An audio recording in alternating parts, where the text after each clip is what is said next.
This man literally pretended as if he was victim. I started disliking him the moment he was started talking Pooja's name oftenly after they broke up. He had no respect for her. He continuously used the situation to gain fame and clout. If he truly loved her, he wouldn't have cheated that too multiple times, and he would be never try to belittle her. He is simply pathetic. I don't understand why he did this whole broke thing when he cheated and she has proof.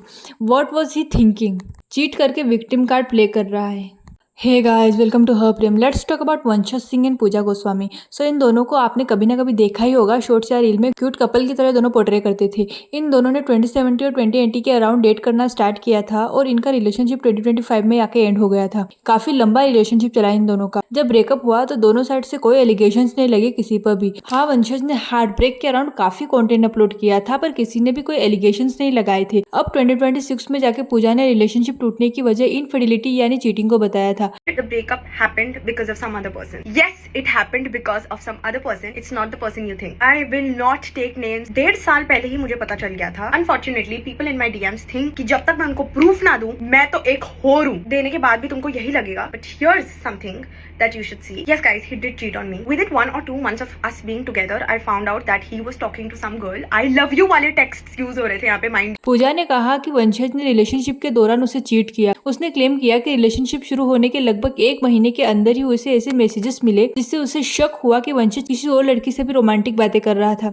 पूजा ने कहा कि जब उसने इस बारे में पूछा तो उसे बताया गया कि वो लड़की सिर्फ एक ओल्डर सिस्टर जैसी थी। उसने एक चैट स्क्रीनशॉट भी शेयर किया जिसमें उसके मुताबिक वंशज ने एक्सेप्ट किया था कि एक लड़की ने उसे किस किया था। पूजा का ये भी एलिगेशन था कि वंशज के फ्रेंड सर्कल के कई लोगों को चीटिंग के बारे में पता था, लेकिन किसी ने भी उसे नहीं बताया। उसने कहा कि ब्रेकअप के बाद वंशज ने उसे वापस रिलेशनशिप में आने की बात की और कहा कि वो उसे मिस कर रहा है, लेकिन इसी दौरान वो किसी और लड़की से भी फ्लर्ट कर रहा था। वीडियो में पूजा इमोशनल हो गई और कहा कि जिस इंसान को अपनी लाइफ का सबसे इम्पोर्टेंट पर्सन मानती थी, उसने उससे ऐसी सिचुएशन की उम्मीद नहीं की थी। वंशज ने अभी तक कुछ भी क्लेरिफाई नहीं किया है। 8 ईयर का रिलेशनशिप जिसके एंड होने के बाद लगभग 1.5 साल के ब्रेकअप के बाद आखिर पूजा ने एलिगेशन क्यों लगाए हैं? देखो, शायद जब ये सेपरेट हो रहे होंगे तब दोनों ने म्यूचुअली डिसाइड किया होगा कि हम लोग पब्लिक पे कुछ भी क्लेरिफाई नहीं करेंगे, और पूजा ने तो बिल्कुल ऐसा ही किया, पर वंशज ने ऐसा नहीं किया। वंशज ने उस टाइम पे भी काफी रील्स अपलोड की थी हार्ट ब्रेक के रिगार्डिंग और कॉन्स्टेंटली कुछ ना कुछ कर ही रहा है। शायद से पूजा ना वंशज के पुराने फ्रेंड को डेट कर रही है, अभी उर्वेश नाम है उसका।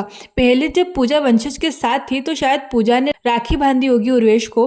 उस कॉन्टेक्स्ट को यूज करके वंशज पूजा को ट्रोल कर रहा था कि कैसे पहले इससे भाई बनाया और अब डेट कर रही है। उर्वेश को भी शायद ये कहकर ट्रोल कर रहा था कि ब्रो कोड होता है कि फ्रेंड की जीएफ को कभी डेट नहीं करते। मतलब आप इस बंदे की ऑडेसिटी तो देखो, खुद मल्टीपल गर्ल्स के साथ पूजा को चीट किया और अब वो ब्रो कोड पर ज्ञान दे रहा है। उनका रिलेशनशिप जब स्टार्ट हुआ था तब दोनों भी काफी यंग थे, 14-15 ईयर्स के अराउंड एज होगी इनकी। इतनी कम उम्र में भी वंशज पूजा को चीट कर रहा था। मतलब पूजा ने प्रूफ दिखाया है कि वो चीट कर रहा था और ब्रेकअप के बाद भी उसने फुल सिंपैथी लेने का ट्राई किया। वो विक्टिम की तरह खुद को पोर्ट्रे करने लगा। हार्ट ब्रेक रील्स आया तब भी पूजा चुप रही। अगर इस टाइम भी बता देती तो ब्रेकअप चीटिंग की वजह से हुआ है तो सारा बैकलैश वंशज को ही मिलता। फिर भी वो 1.5 साल तक चुप रही। उसने कुछ भी नहीं कहा वंशज के खिलाफ। वंशज जब एक्सट्रीम गया तब उसने ब्रेकअप के कारण को डिस्क्लोज किया।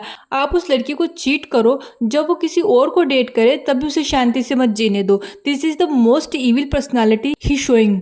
आफ्टर ब्रेकअप वंशज को पूजा का नाम अननेसेसरी ड्रैग नहीं करना चाहिए था। वंशज जैसा इंसान जो खुद चीटिंग करता है और खुद को विक्टिम की तरह पोर्ट्रे करता है, और उससे एक्सपेक्ट भी क्या किया जा सकता है। आपका इस सब पे क्या कहना है? Let me know in comment. Thank you for watching.